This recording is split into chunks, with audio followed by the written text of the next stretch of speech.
గురుగారు, అమావాస్య తిథి అనేది శుభకార్యాలకు పనికి రాదు అని అంటారు.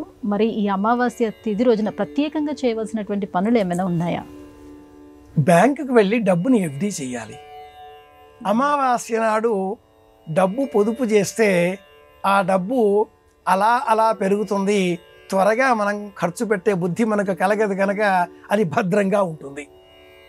అందుకే దీపావళి నాడు అమావాస్య రోజున ధనలక్ష్మీదేవిని పూజించడం అనే పేరుతో బంగారాన్ని, కాసులను, కరెన్సీ నోట్లను పూజిస్తూ ఉంటాం. ఆ రోజున మనం కొత్తగా బంగారాన్ని కొని భద్రపరుచుకుంటే కూడా కలకాలం మన వద్ద ఆ బంగారం నిల్వ ఉంటుంది. అమావాస్య శుభకరమైనదే.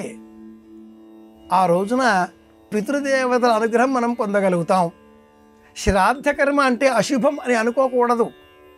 శ్రాద్ధకర్మ అమావాస్య నాడు, తర్పణం అమావాస్య నాడు, అమావాస్య అనే ఆ కథని అమావాస్య నాడు తలుచుకొని ఇలా అమావాస్య నాడు శ్రాద్ధం చేస్తాం కాబట్టి తద్దినాలు, తర్పణాలు ఇవన్నీ కూడాను కనుక అశుభం అనేటట్టుగా కూడా అనేకులు అంటూ ఉంటారు. కాదు సుమా, ఆ రోజున కూడా విశ్వే దేవతలు అనే దేవతలను పూజిస్తాం. ఇంటిలో దేవతారాధన కాస్త మౌనంగా చేస్తాం. వాకిలిలో ముగ్గు వేయకుండా పితృదేవతల ఆరాధన చేసిన తరువాత వాకిట్లో ముగ్గు వేస్తాం. నిశ్శబ్దం పాటిస్తాం. వంట చేసే సమయంలో గిన్నెలపైన గరిటతో ఠకా ఠకామని శబ్దం చేయకూడదు. అమావాస్య నాడు దేవతలు పితృదేవతలుగా మనకు దర్శనమిస్తారు.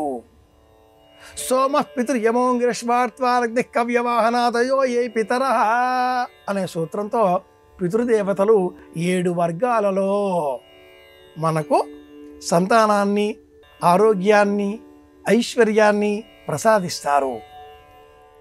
మార్గంలో మనం మర్చిపోయినప్పుడు, వస్తువులు ఒకచోట పెట్టి ఒకచోట వెతికి పోగొట్టుకున్నామంటూ దుఃఖపడినప్పుడు, సంతాన నష్టం కలిగినప్పుడు, సంతానం కలగనప్పుడు, సంతానం మన మాట విననప్పుడు, మనకు సంతానానికి చాలా వైరుధ్యం ఏర్పడినప్పుడు, దంపతుల మధ్య విరోధం ఏర్పడినప్పుడు, ఒకరిని మరి ఒకరు హింసించుకుంటున్నప్పుడు, ఇలాంటి అన్ని సందర్భాలలో కూడా రక్షించే దేవతలు పితృదేవతలు. వారిని ఆరాధించేటటువంటి రోజు అమావాస్య. ఈ కార్యక్రమాలకు ఇది శుభతిథి. పితృదేవతల అనుగ్రహం ఉంటేనే కుటుంబ వృద్ధి, కుటుంబ సభ్యుల మధ్య అన్యోన్యతలు, ప్రేమలు, అనురాగాలు, అభిమానాలునో. కనుక ఇది అశుభం అని అనుకొనకూడదు. చేదస్తం, విసుగు, ఏం చేస్తాం, ఎన్నిసార్లు చేస్తాం.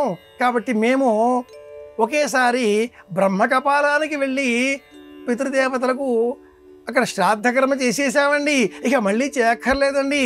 బ్రహ్మదే కపాలానికి వెళ్ళి మనం చేశాం కాబట్టి వైకుంఠ ప్రాప్తి, కైలాస ప్రాప్తి మళ్ళీ చేస్తే మనం శాశ్వత పరబ్రహ్మలోకే నిత్య నివాస సిద్ధిరస్తు అని అక్కడ అన్నాంగా ఆ మాట విరుద్ధం కదా అని వాదించే వాళ్ళు ఉంటారు.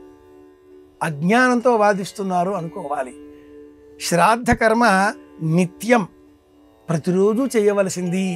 దానికి నిత్య పితృతర్పణం అని పేరు. నిత్యము చేతకాని ఎడల 96 రోజులు ప్రత్యేకంగా కాలామృతం 7వ బిందువులో చెప్పబడి ఉన్న రోజులు 96 రోజుల్లో కష్టం. 12 అమావాస్యలలో చెయ్యండి. 12 అమావాస్యలు కూడా మా వల్ల కాదండి, ఒక్క అమావాస్య చేయండి. భాద్రపద బహుళ అమావాస్య, దానికే పితరమాస అని చెబుతూ ఉంటారు. ఇలా అమావాస్య తిథి కూడా శుభకరమే. సంతాన వృద్ధి, ధన వృద్ధి, ఆరోగ్య వృద్ధి, ఇలా ఆలోచన చేయాలి. ఏది ఎప్పుడు శుభం, ఏది ఎప్పుడు అశుభం అనుకొనకూడదు అని చెప్పడమే ఈ మాటలో అంతరార్థం.